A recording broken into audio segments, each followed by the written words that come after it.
Hello, everyone. Welcome back to another episode of Just Say Guay. I'm your host, as usual, George Guay. I'm coming to you from the barn, which I like to call it my father's man cave, where we watch games. Love to watch football games here on Sundays, the NBA Finals, Stanley Cup Finals, you name it. I think it's the best place to watch a game. Uh, Today, we're going back to my old roots. I don't have a guest today. Last time I had Jack Dugan on, which went really well. I'm going back to the old-fashioned way, just my thoughts on certain things that are going on in the sports world. I have my notes with me because there's no teleprompter in this barn, so we're going to do things the old-fashioned way. I'm going to provide my intel on the NBA Finals so far after one game. So, first of all, let's get my initial thoughts on the game. I think that it was a very bold move by Drake, who is the Raptors' global ambassador, whatever that means, to wear a Del Curry Toronto Raptors jersey. I didn't even know his father played for Toronto. Also, the jersey was autographed. I think that was a way of Drake trying to get into the head of Steph Curry. In my opinion, it didn't work because Steph dropped 34 points, 5 rebounds, and 5 assists. In addition, I thought it was very bold that he decided to chirp Draymond Green after the game, especially since it's only one game. This isn't football where everyone gets eliminated after one game. And I think it was the wrong person to chirp. He called him trash, and I think that was the wrong person to do it to because I think Draymond's going to take it personal and go off in game two. I think if he did that to Klay Thompson, Steve Kerr, or even Steph Curry, I think they would kind of brush it off and say, it's just fan noise. But I really think Draymond Green was really going to take it personal. And I think he's going to have a great game, too. We'll see. Also, the Raptors proved my expectations wrong. I thought coming into the game, the emotions would be too high. It was the first time in franchise history that they've been in the finals. They're playing Big Rings, a song by Drake. And the city of Toronto hasn't even won a playoff series in hockey, which is their main sport since 2004. I thought it would get the best of the players, and it turns out it didn't. It just seems that they were ready for game one, and I think the Warriors were ready. I think that they really missed Kevin Durant. Now, something that I noticed when I was watching the game here with my friends, this is the first finals, I think, in over a decade where I can just, sit back and enjoy. And the reason for that is because the last 8 years, I've been hating LeBron in the finals and, whoever they're facing, I don't care who it is, whether it's the Spurs, the Mavericks, the Golden State Warriors, I've wanted LeBron James to lose. I think the last time I enjoyed watching an NBA Finals without any pure hatred towards another player was probably the 2010 Finals between the Celtics and the Lakers. And unfortunately, the Celtics lost, but Kobe Bryant, my favorite player of all time, got a ring. But yeah, ever since then, I've really, gotten to the finals and say, hey, I'm going to hate LeBron James, and hopefully he loses. If the Raptors win, also, I'll be really happy because I have a lot of family in Canada, and I think that'd be good for them. Also, if they lose, that means the Warriors win. And my favorite player currently, Steph Curry, who's representing the 6'3 club very well, and also leads all-time playoff players and three-pointers made, will get another championship in his fourth, which will be more than LeBron James. I know people say, well, Steph had more help, which he did, but, rings are rings, especially Patriot fans who say that Tom Brady's better than most quarterbacks, or pretty much every quarterback because of the rings. And something I was thinking about when I was watching the game the other night was how much praise Kawhi Leonard has gotten for, bringing this franchise back. It was so close on going to the Eastern Conference Finals last few years, but couldn't get by LeBron James. Does anyone forget or remember, I should say, that he pretty much sat his way out of San Antonio and got his way traded to Toronto? It just looked really bad, in my opinion, on how he handled himself last year. I will give him respect, though, how he got them to the finals. And in addition, he's kept his mouth shut the whole time about his future. And in addition, he's not a trash talker, which I admire. He even said that it doesn't happen too often. And I remember in the 2013 finals after the Heat won, Kawhi Leonard was very young, but Dwayne Wade said he's a silent assassin, which has definitely held up until today and probably will forever. Now, obviously, since I just gave my initial thoughts on the game, I got to break down each team. The Golden State Warriors I'll start off with because they lost the game. They clearly got outplayed in the transition game. Too many fast break points. They even got outplayed in the paint, and that's no joke considering the fact that Pascal Siakam went off on them, and even Marc Gasol. I think because Draymond Green was so focused on covering Kawhi Leonard, it was too much of a burden for the rest of the team to lock in on Siakam and Marc Gasol. I think it just shows how much they miss Kevin Durant. Now, also, given the fact that Kawhi Leonard only scored 22 points and they still won the game, which is a lot different than how he played in the Eastern Conference Finals versus Milwaukee, the Warriors should be concerned with the fact that he did not have a Kawhi-like game and the Warriors still lost. They need to find an answer for Siakam,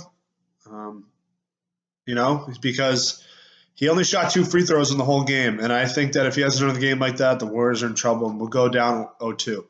I do think the Warriors are going to win, though. Let me say that. Also, the big three showed up for the Warriors. Steph had 34, 5 and 5. Draymond Green had a triple-double, 10s across the board. Klay Thompson had 21 points, hit some very clutch threes down the stretch. But the other starters, Iguodala and Bell, have to show up, especially Iguodala. I mean, he's been on the stage before. He's a defensive asset. He's got to cover Kawhi better in Game 2. He did it against LeBron James very well in the 2015 Finals, in which he won Finals MVP. But he has to hit those open threes and perimeter shots if they want to win. So, obviously, Klay, Steph, and Draymond need to keep having games like they did in the first game to give him a chance of winning. One thing I wasn't shocked about in Game 1 was how little Boogie Cousins was used. In my opinion, I think that he'll be used more tonight. I think the reason why he wasn't used as much is because his conditioning was a problem. And people need to know this puts the Warriors in a very awkward situation because he came to the Warriors where he could have went a bunch of other places probably, got more money, but he took a pay cut to come and win a championship. And here he is. He worked his way back off from that quad injury, and here he is ready to play in the finals, and he only played 9 minutes, only 3 points. Not very Boogie Cousins-esque. I would give him a pass because it was his first game, I think, over a month. He got hurt in the first round against the Los Angeles Clippers. Now, one thing I will make certain is that if Kevin Durant plays, this series will end sooner. He is that good, and there were some stupid debates on First Take, The Herd, Velger and Maz, which is my favorite show, that the Warriors might be better off without Kevin Durant, which I find silly. You put Kevin Durant on any team in the NBA, they're better. He is one of the top 15 players to ever live. He's won the last 2 Finals MVPs. I will admit maybe the Warriors are able to space better without him because when he gets the ball, it's a lot of ISO play, but he's the best player in the world in my opinion. I know people are going to say Kawhi or LeBron, but I think if you win the last 2 Finals MVPs and you balled out on the biggest stage, you should be recognized as the best. Now, also, I think the Warriors are going to come out playing better defense tonight, and the reason for that is because I think in the last game they were daring Marc Gasol, to shoot the 3, and he hit some of them. The Warriors will play better defense. I think that they will be calmed down. I think they need to ignore Drake. And speaking of Drake, I just find it silly how people always say that he made the Toronto Raptors better. Okay, if you want to make the argument from a business standpoint, you got a point. But he did not make them a better team. He didn't bring free agents to Toronto. I don't think he brought one. What made them better was the fact that they got Kawhi Leonard and Danny Green to enhance their roster, and LeBron James went out west. You need to look at the fact that Spike Lee did not make the Knicks better. The Knicks will never get better because of Spike Lee. And when they were good, it wasn't because of him. It was because of Patrick Ewing, Georgetown alumni, and one of the best centers in the 80s and 90s too. But people also didn't remember Spike Lee also costed them a series with Reggie Miller doing the choke sign at him. I hope that'll happen this series, maybe with Draymond, Klay, or Steph. I want him to mock Drake. I think he's a bad fan. I think he only runs with front runners. I got plenty of photos that you can see that show that he's in an Astros uniform. He's an Alabama fan. He's a very big Kentucky ambassador. He was partying with the Miami Heat after they won their second title. Was it 6 years ago against the Spurs? He was partying with them. So he's really just a front-runner fan. He's not like Spike Lee at all, because Spike Lee always goes to regular season games, something that Drake doesn't do. And I want to see the Raptors lose in a way because I just want to see how Drake will react, especially after calling Draymond Green trash. Now, I'm going to provide some thoughts on the Toronto Raptors. Good sign that their big man took advantage of the smaller Warriors. Siakam and Marc Gasol clearly were the difference. I think Kawhi definitely needs to play like he did in the Bucks series if they want to take control of this series and win the series. As they expect Kevin Durant to come back, he's going to have to play the way he did against Giannis Antetokounmpo. I think I pronounced that right, hopefully. I know I did. They're going to need him to ball out every game in this series for them to win. Also, Fred VanVleet, great player. Had a great game one. He had 15 points off the bench, some great three-pointers, but he cannot outplay Kyle Lowry in this series. I know Kyle Lowry had the dagger shot in game one. However, Kyle Lowry has to establish himself as the team's point guard, or he's going to be looked back on as a player who didn't really do much to help them win a championship. I think he's a great player in the regular season as a Raptor, but he has shown over the years, and once the stage has gotten bigger and the lights get brighter, he's more of a Barney-like type of dinosaur. Kyle needs to step up. Also, don't be surprised if Pascal keeps balling out while KD remains out of this series. I really think he's got a good confidence booster coming off of game one. And in addition, if Draymond's covering Kawhi, then we'll see what happens with Pascal. I'll let him go wild free. I think they're going to put Iguodala on Kawhi in game two and put Draymond Green on Pascal. And I think Draymond's going to have a better game this time on the defensive end. I think he's going to shut down Pascal. With Durant out, I don't think that the Warriors can, walk away with this series. I think the Warriors are going to win this series whether Kevin Durant plays or not. But the important thing is that they need to get him back, and it will completely blow the series open. Thoughts on tonight's game?